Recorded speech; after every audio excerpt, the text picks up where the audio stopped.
വാഴ്ത്തപ്പെടുമാറാകട്ടെ. Emmanuel prayer മിഷന്റെ ഉറവ് എന്ന ഈ പ്രോഗ്രാമിലേക്ക് ഏവർക്കും ഹാർദമായ സ്വാഗതം. കർത്താവിൽ പ്രിയരെ, എല്ലാവരും സുഖമായിരിക്കുന്നു എന്ന് കരുതുകയാണ്. കലുഷിതമായിരിക്കുന്ന ഒരു ലോകത്തിലാണ് നാം ജീവിക്കുന്നത്. ഓരോ ദിവസവും വാർത്താമാധ്യമങ്ങൾ, അതുപോലെ സോഷ്യൽ മീഡിയകൾ, ദിനപത്രങ്ങൾ എന്ന് വേണ്ട നമ്മെ ഭയപ്പെടുത്തുവാൻ കഴിയുന്ന വിധത്തിലുള്ള വാർത്തകളാണ് ദിവസം തോറും നമ്മൾ കേട്ടുകൊണ്ടിരിക്കുന്നത്. ഇതൊക്കെയും കേൾക്കുമ്പോൾ നമ്മുടെ മനസ്സ് വളരെ നീറുന്നുണ്ട്.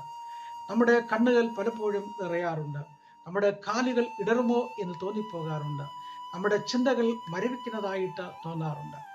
എങ്കിലും നാം ഓരോ പ്രിയപ്പെട്ടവരും ദൈവ ആശ്രയത്തോടുകൂടെ ജീവിക്കുന്നത് കൊണ്ട്, ദൈവത്തിൻ്റെ ആശ്രയം നമ്മളിൽ ഉള്ളത് കൊണ്ടും നമ്മൾ പ്രാർത്ഥനയോടെ ജീവിക്കുന്നവരാണ്. അതുകൊണ്ട് നമ്മുടെ പ്രാർത്ഥനാ ജീവിതം നഷ്ടപ്പെടാതെ കാത്തു സൂക്ഷിക്കുക എന്നുള്ളത് നമ്മുടെ ജീവിതത്തിലെ ഏറ്റവും വലിയ അനുഗ്രഹം തന്നെയാണ്. കഴിഞ്ഞ ദിവസങ്ങളിലൊക്കെ ഒരു വിശ്വാസി തുറക്കേണ്ട വാതിലുകളെ കുറിച്ച് സമയത്തിന്റെ പരിധിക്കുള്ളിൽ നിന്നുകൊണ്ട് ചില പോയിന്റുകൾ മാത്രം ചൂണ്ടിക്കാണിച്ചു. ഇനിയുള്ളതായിരിക്കുന്ന ചില എപ്പിസോഡുകൾ മുഖങ്ങളെ കുറിച്ച് പറയാനാണ് ആഗ്രഹിക്കുന്നത്. അതുകൊണ്ട് വേദപുസ്തകത്തിൽ നിന്നും ചില മുഖങ്ങൾ, ചില വിശ്വാസികളുടെ മുഖങ്ങൾ, ഭാരപ്പെട്ടവരുടെ മുഖങ്ങൾ, സന്തോഷിച്ചവരുടെ മുഖങ്ങൾ, ആനന്ദിക്കുന്നവരുടെ മുഖങ്ങൾ, ജീവിതത്തിൽ വിവിധ പ്രതികൂല സാഹചര്യങ്ങളെ അതിജീവിച്ചവരുടെ മുഖങ്ങൾ, ഇങ്ങനെയുള്ളതായിരിക്കുന്ന ചില കാര്യങ്ങൾ ശ്രദ്ധയിൽ കൊണ്ടുവരാനായിട്ട് കർത്താവിൽ താല്പര്യപ്പെടുകയാണ്. പ്രിയമുള്ളവരെ, നമുക്ക് എല്ലാവർക്കും വളരെ പരിചിതമായിരിക്കുന്ന ഒരു വേദഭാഗം ചൂണ്ടിക്കാണിച്ചുകൊണ്ട് അത് ചില കാര്യങ്ങൾ പറയാൻ ആഗ്രഹിക്കുകയാണ്. അതിനാധാരമായിട്ട് നമുക്കെല്ലാവർക്കും വളരെ പരിചിതമായ ഒരു വേദഭാഗമാണ് ശൗമേലിന്റെ 1-ാമത്തെ പുസ്തകം 1-ാം അധ്യായത്തിന്റെ 18-ാമത്തെ വാക്യം. അടിയന് തൃക്കണ്ണിൽ കൃപ ലഭിക്കുമാറാകട്ടെ എന്ന് പറഞ്ഞ് സ്ത്രീ തന്റെ വഴിക്ക് പോയി ഭക്ഷണം കഴിച്ചു. അവളുടെ മുഖം വാടിയതുമില്ല. അതിന്റെ 17-ാമത്തെ വാക്യം. സമാധാനത്തോടെ പൊയ്ക്കൊള്ളുക, ഇസ്രായേലിന്റെ ദൈവത്തോട് നീ കഴിച്ച അപേക്ഷ അവൻ നിനക്ക് നൽകുമാറാകട്ടെ എന്ന് ഉത്തരം പറഞ്ഞു. ദൈവത്തിന്റെ പരിശുദ്ധ നാമം വാഴ്ത്തപ്പെടുമാറാകട്ടെ. കർത്താവിൽ പ്രിയരെ, അനേക നാളുകൾ അനേക ദൈവദാസന്മാരിലൂടെ വായിച്ച് കേൾക്കപ്പെട്ട ദൈവവചനമാണ്. കേൾക്കും തോറും നമ്മുടെ ജീവിതത്തിൽ കൂടുതൽ അനുഗ്രഹങ്ങളും കൂടുതൽ നന്മകളും നമുക്ക് ലഭിക്കപ്പെടുമാറാകട്ടെ എന്ന് ആഗ്രഹിക്കുകയും പ്രാർത്ഥിക്കുകയും ചെയ്യുന്നു.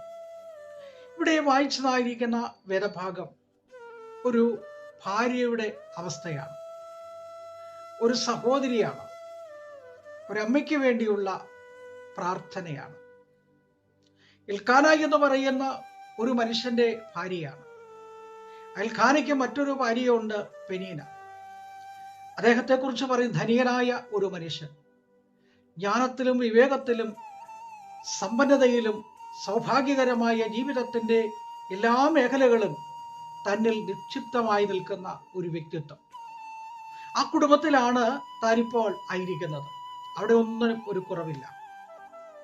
ഭക്ഷണമുണ്ട്, നല്ല വസ്ത്രങ്ങളുണ്ട്, യാത്രാ സൗകര്യങ്ങളുണ്ട്, താമസിക്കുവാൻ നല്ല വീടുണ്ട്, എല്ലാ കാര്യങ്ങൾക്കും ദാസിദാസന്മാരുണ്ട്, മൃഗസമ്പത്തുകളുണ്ട്, ഭൗതികമായിരിക്കുന്ന എല്ലാ സ്രോതസ്സുകളും നിറഞ്ഞതായിരിക്കുന്ന വ്യക്തിയാണ് എൽക്കാന. ആ കുടുംബത്തില് ഒരു സഹോദരി ദേവാലയത്തിൽ കടന്നു വന്ന് പ്രാർത്ഥിക്കുകയാണ്. അവൾ വിഷാദത്തോടുകൂടെ പ്രാർത്ഥിക്കുകയാണ്, സങ്കടത്തോടെ പ്രാർത്ഥിക്കുകയാണ്. പ്രാർത്ഥന എന്നാൽ ദൈവത്തോട് തന്റെ ആവശ്യങ്ങൾ അറിയിക്കുന്നതാണ്. അത് ശബ്ദത്തോടെയും പ്രാർത്ഥിക്കാം, മൗനമായിട്ടും പ്രാർത്ഥിക്കാം. അതുകൊണ്ട് യേശു കർത്താവ് പറഞ്ഞത്, രഹസ്യത്തിലുള്ള നിങ്ങളുടെ പ്രാർത്ഥന ദൈവം കേൾക്കട്ടെ എന്നാണ്. അപ്പോൾ വാതിലടച്ചിട്ട് രഹസ്യത്തിലുള്ള നിങ്ങളുടെ പിതാവിനോട് പ്രാർത്ഥിക്കുക, ദൈവത്തോട് പ്രാർത്ഥിക്കുക. അത് നിങ്ങളുടെ ആവശ്യങ്ങൾ അപേക്ഷിക്കുന്നതാണ്. അതൊരു യാചനയാണ്, അതൊരു സങ്കടഹർജിയാണ്. അത് ഉള്ളിൽ നിന്നും വരുന്ന ആ വേദനകളെ, നൊമ്പരങ്ങളെ യഹോവയുടെ സന്നിധിയിൽ അപേക്ഷയോടുകൂടെ പറയുന്ന ഒരു കാര്യമാണ് ഈ വാക്കുകൾ. അങ്ങനെ അവൾ ഒരു തീരുമാനമെടുത്തു. തന്റെ വീട്ടിൽ നിൽക്കുവാൻ കഴിയാത്ത ചില സാഹചര്യങ്ങൾ തന്നെ നിരന്തരം ഭാരപ്പെടുത്തുകയും വേദനിപ്പിക്കുകയും നിരാശപ്പെടുത്തുകയും സങ്കടപ്പെടുത്തുകയും കുത്തുവാക്കുകൾ കൊണ്ടും നൊമ്പരപ്പെടുത്തുന്ന അനുഭവങ്ങളുടെ ചാലിലൂടെ സഞ്ചരിക്കുന്ന അവളുടെ ജീവിതത്തെ വളരെയധികമായ മനോവ്യസനങ്ങൾ ഉണ്ടാക്കാൻ കാരണമായി തീർന്നു. കാരണം അവൾക്ക് കുട്ടികളില്ലാത്തത് കൊണ്ട് ഓരോ യാത്രയ്ക്ക് പുറപ്പെടുമ്പോഴും, ഓരോ വസ്ത്രങ്ങൾ മാറി ധരിക്കുമ്പോഴും, ഭക്ഷണത്തിനിരിക്കുമ്പോഴും എന്തെങ്കിലുമൊക്കെ പറഞ്ഞ് വേദനിപ്പിക്കുന്ന ഒരനുഭവത്തിലൂടെ കടന്നുപോയ ഒരു വ്യക്തിയാണ് ഈ ഹന്ന എന്ന് പറയുന്ന സഹോദരി. ആ സഹിക്ക വയ്യാതെ വന്നപ്പോൾ ദേവാലയത്തിൽ വന്ന് തന്റെ സങ്കടം ബോധിപ്പിക്കാൻ വേണ്ടി കടന്നു വരികയാണ്. അങ്ങനെയാണ് ദേവാലയത്തിൽ വന്ന് തന്റെ സങ്കടം ബോധിപ്പിക്കാൻ ദേവാലയത്തിൽ വരുന്നു. എലി പുരോഹിതൻ ആരാധനയ്ക്കുള്ള ചട്ടവട്ടങ്ങൾ ഒരുക്കുകയാണ്. അപ്പോൾ ഒരു സ്ത്രീ വന്നത് ആ മധുവായിയുടെ അടുക്കൽ വന്നിട്ട് അവൾ കരയുകയാണ്. അവൾ വളരെ സങ്കടത്തോടുകൂടെ യാചിക്കുകയാണ്. ഇത് കണ്ടതായിരിക്കുന്ന പുരോഹിതൻ അരികിൽ കടന്നു വന്നിട്ട് അവളോട് ചോദിച്ചു, നീ വീഞ്ഞു വല്ലതും കുടിച്ചതാണോ ഈ രാവിലെ സമയം ഇങ്ങനെ വിഷമതയോടെ ഇരിക്കാൻ? അവൾ പറഞ്ഞു, ഞാൻ വീഞ്ഞൊന്നും കുടിച്ചിട്ടില്ല, എന്നെ മനോവ്യസനമുള്ളവളായിട്ട് കാണരുത്, ഞാൻ മനോവ്യസനമുള്ളതായിരിക്കുന്ന ഒരു വ്യക്തിയാണ്, എന്നെ നീച സ്ത്രീയായിട്ട് കാണരുത്, ഞാൻ അത്രമാത്രം നൊമ്പരമുണ്ട്. ശുശ്രൂഷകനായ എലി പുരോഹിതൻ അവളോട് പറഞ്ഞു, നിനക്ക് എന്താണ് മനോവ്യസനം? നിനക്കെല്ലാം ഉണ്ടല്ലോ, വീട്ടിൽ എല്ലാ സൗകര്യങ്ങളും ഉണ്ടല്ലോ, പിന്നെ എന്താണ് നിനക്ക് വേദനയ്ക്കുള്ള കാരണം? അത് അങ്ങേക്കറിയാമല്ലോ. ആ വേദനകളെ ഉള്ളിൽ ഒതുക്കിക്കൊണ്ട് അവളുടെ നൊമ്പരങ്ങളെ യഹോവയുടെ സന്നിധിയിൽ സമർപ്പിച്ചപ്പോൾ ദൈവത്തിന്റെ ദാസൻ അവളോട് പറഞ്ഞു, ഇസ്രായേലിന്റെ ദൈവം നിന്റെ പ്രാർത്ഥന കേൾക്കുമാറാകട്ടെ, അത് കൈക്കൊള്ളുമാറാകട്ടെ, അതിന്മേൽ ദൈവപ്രവൃത്തി ഇന്ന് വെളിപ്പെടുവാനിടയാകട്ടെ. അതെ, നീ സമാധാനത്തോടെ പോയിക്കൊള്ളുക, ദൈവം നിന്നെ കടാക്ഷിച്ചിരിക്കുന്നു. ആ ദൈവദാസന്റെ വാക്കുകൾ അവളെ ബലപ്പെടുത്തി, അവളെ ശക്തീകരിച്ചു. അവൾക്ക് ഒരു പ്രത്യാശ നൽകുന്ന അനുഭവമായി മാറി. ആ വേദനകളെ അവളുടെ ജീവിതത്തിൽ നിന്നും അവിടം വിട്ട് പോകുന്നതിന് മുമ്പ് തന്നെ അഴിയാൻ തുടങ്ങി. ആ വേദനകൾ, കെട്ടപ്പെട്ട വേദനകൾ, നൊമ്പരങ്ങൾ, വരിഞ്ഞു മുറുകിയ അനുഭവങ്ങൾ, ജ്വാല പോലെ കത്തിക്കൊണ്ടിരിക്കുന്ന മനസ്സുകൾ, അതെല്ലാം അണയാൻ തുടങ്ങി. അവൾ ശാന്തമായി തീർന്നു. അവിടെ നല്ലൊരു ശാന്തത അവൾക്ക് കിട്ടി. അവളുടെ ജീവിതത്തിൽ വലിയൊരു മാറ്റമുണ്ടായി. അവളുടെ മുഖത്തിനൊരു പ്രസന്നതയുണ്ടായി. അവൾ ആ ഭവനത്തിലേക്ക് കടന്നുപോയി. അവൾ ഭക്ഷണം കഴിച്ചു. പിന്നെ അവളുടെ മുഖം വാടിയില്ല, വാടാത്ത മുഖം. ദൈവത്തിന് സ്തോത്രം. അപ്പോൾ ഒരു കാലഘട്ടത്തിൽ അവൾ ജീവിച്ചത് വാടിയ മുഖമായിട്ടാണ്. വേദപുസ്തകത്തിൽ ചില മുഖങ്ങളെ കുറിച്ചാണ് പറയുന്നത്. വാടിയ മുഖമുണ്ട്, വാടാത്ത മുഖമുണ്ട്, സൗന്ദര്യമുള്ള മുഖമുണ്ട്, സൗന്ദര്യമില്ലാത്ത മുഖമുണ്ട്, വിളറിയ മുഖമുണ്ട്, ചുവന്ന മുഖമുണ്ട്, കരഞ്ഞ മുഖമുണ്ട്. അങ്ങനെ തുടർന്നുള്ളതായിരിക്കും ദിവസങ്ങൾ. അതൊക്കെ ഒന്ന് ചൂണ്ടിക്കാണിക്കാം എന്നാണ് ആഗ്രഹിക്കുന്നത്. അവളുടെ മുഖം പിന്നെ വാടിയില്ല. വാടിയ മുഖമായിട്ട് ഒരു ജീവിതം ആരംഭിച്ചവൾ, വാടിയ മുഖമായിട്ട് നടന്നവൾ, വാടിയ മുഖമായിട്ട് ഭക്ഷണം കഴിച്ചവൾ, വാടിയ മുഖമായിട്ട് ദേവാലയത്തിൽ വന്നവൾ, വാടിയ മുഖമായിട്ട് വിവാഹ വേദികളിൽ പങ്കെടുത്തവൾ, വാടിയ മുഖമായിട്ട് മറ്റ് ഫംഗ്ഷനിൽ പങ്കെടുത്തവൾ. അവൾക്കൊരു സന്തോഷമില്ലായിരുന്നു, അവൾക്ക് സന്തോഷിക്കാൻ വകയില്ലായിരുന്നു. കാരണം അവൾക്ക് എപ്പോഴും ഉള്ളിൻ്റെ ഉള്ളിലൊരു വേദനയുണ്ടായിരുന്നു, ഉള്ളിൻ്റെ ഉള്ളിലൊരു നൊമ്പരമുണ്ടായിരുന്നു. എന്നെ കേൾക്കുന്ന എൻ്റെ പ്രിയ സഹോദരങ്ങളെ, എന്നെ കേൾക്കുന്ന പ്രിയ വാത്സല്യ സഹോദരി സഹോദരന്മാരെ, നിങ്ങൾ വളരെ വിഷമതയിൽ ജീവിക്കുന്നവരായിരിക്കാം, നിങ്ങൾ മനോവ്യസനത്തോടെ ആയിരിക്കാം. എല്ലാ സൗകര്യങ്ങളും ദൈവം നിങ്ങൾക്ക് തന്നിട്ടുണ്ട്. പക്ഷെ വാടിയ മുഖമായിട്ടാണ് നടക്കുന്നത്. മുഖമെന്ന് പറയുന്നത് കണ്ണാടിയാണ്, മനസ്സിന്റെ കണ്ണാടിയാണ് മുഖം. അപ്പൊ എന്തിനെ കുറിച്ചാണ് നിങ്ങൾ ഭാരപ്പെടുന്നത്? വീടില്ലാത്തത് കൊണ്ട് നിങ്ങൾ വീടിനെ കുറിച്ച് ഭാരപ്പെടുന്നുണ്ട്. അതേ, മക്കളില്ല എങ്കിൽ തലമുറയ്ക്ക് വേണ്ടി നിങ്ങൾ കരഞ്ഞ് പ്രാർത്ഥിക്കുന്നുണ്ട്. കുഞ്ഞുങ്ങളുടെ വിവാഹത്തെ ഓർത്ത് നിങ്ങൾ ഭാരപ്പെടുന്നുണ്ട്. രോഗശൈലിയിൽ കിടക്കുന്നവർ നിങ്ങൾ ഭാരപ്പെടുന്നുണ്ട്. സങ്കടത്തിൽ ജീവിക്കുന്നവർ നിങ്ങൾ ഭാരപ്പെടുന്നുണ്ട്.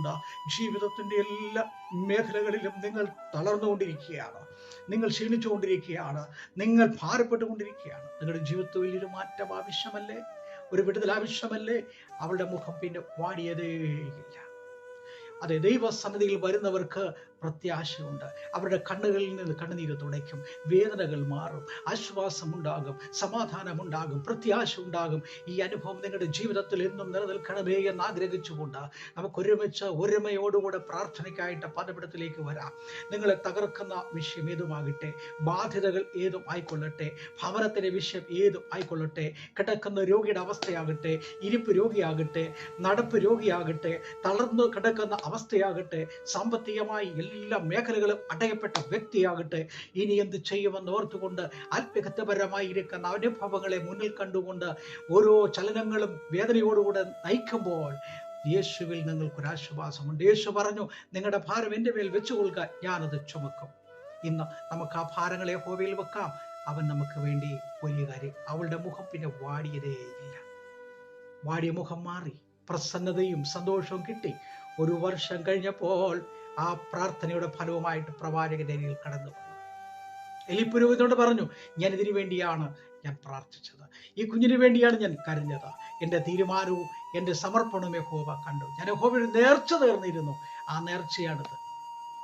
ഈ പുരോഹിതൻ ആ കുഞ്ഞിനെ കയ്യിലെടുത്ത് പേരിട്ടു ശമൂവേൽ. ഇസ്രായേലിൽ 1ാമത്തെ പ്രവാചകനായി അറിയപ്പെടുവാനും രാജാക്കന്മാരെ അഭിഷേകം ചെയ്യുവാനും അതേ ദൈവം നിശ്ചിതമാക്കി മാറ്റിയ ആ പ്രവാചകനെ നമുക്ക് കാണാം. ഒരമ്മയുടെ കണ്ണുനീര്, അമ്മയുടെ നൊമ്പരം, അമ്മയുടെ വേദന, അമ്മയുടെ കരച്ചിൽ. വാടിയ മുഖമായി ജീവിച്ചവളുടെ ജീവിതത്തിൽ വാടാത്തൊരു മുഖം അവളുടെ ജീവിതത്തിൽ പ്രാപിക്കാനിടയായി തീർന്നു. നമ്മുടെയും ജീവിതത്തിൽ വലിയൊരു മാറ്റത്തിനായി ആഗ്രഹിക്കുന്നു. നമുക്ക് പ്രാർത്ഥിക്കാം. കരുണയുള്ള ദൈവമേ, സ്വർഗീയ പിതാവേ, അനുഗ്രഹിക്കപ്പെട്ട നല്ല പകൽക്കാലത്തിനായി വചനം കേൾക്കുന്ന പ്രിയപ്പെട്ടവരെ ഓർക്കുന്നു. രോഗികളായി കിടക്കുന്നവരെയും നടക്കുന്നവരെയും ഓർത്ത് പ്രാർത്ഥിക്കുന്നു. ജീവിതത്തിൽ ബാധ്യതകളാൽ ഭാരപ്പെടുന്നവരുണ്ട്. കുഞ്ഞുങ്ങളുടെ വിദ്യാഭ്യാസം കർത്താവെ, സ്വദേശത്തും വിദേശത്തും ഗൾഫിലും യൂറോപ്യൻ രാജ്യത്തിലും അമേരിക്കയിലുമായി താമസിക്കുന്ന ആളുകൾ, ബിസിനസ് ചെയ്യുന്ന ആളുകൾ, കർത്താവെ, വിവിധ ഭാരങ്ങളും പ്രയാസങ്ങളുമായി കഴിയുന്നവർ, കുഞ്ഞുങ്ങളെ ഓർത്ത് ഭാരപ്പെടുന്നു, കുഞ്ഞുങ്ങളുടെ വിവാഹം ഓർത്ത് ഭാരപ്പെടുന്നു, വീടില്ലാത്തവർ ഭാരപ്പെടുന്നു, തളർന്നു കിടക്കുന്ന അവസ്ഥയിൽ ഭാരപ്പെടുന്നു, ജീവിതത്തിന്റെ എല്ലാ മേഖലകളിലും ബാധ്യതകളാൽ ഭാരപ്പെടുന്നു. ഇന്ന് ഈ വചനം കേൾക്കുന്ന ഓരോ പ്രിയപ്പെട്ടവർക്കും ആശ്വാസമായി തീരാൻ സഹായിക്കണം. പ്രാർത്ഥന കേട്ടതിനായി യേശുവിൻ നാമത്തിൽ തന്നെ ആമേൻ. Praise the Lord. ദൈവം നിങ്ങളെ ധാരാളമായിട്ട് അനുഗ്രഹിക്കട്ടെ. ഈ വചനങ്ങളാൽ ദൈവം നിങ്ങളെ ശക്തീകരിച്ച്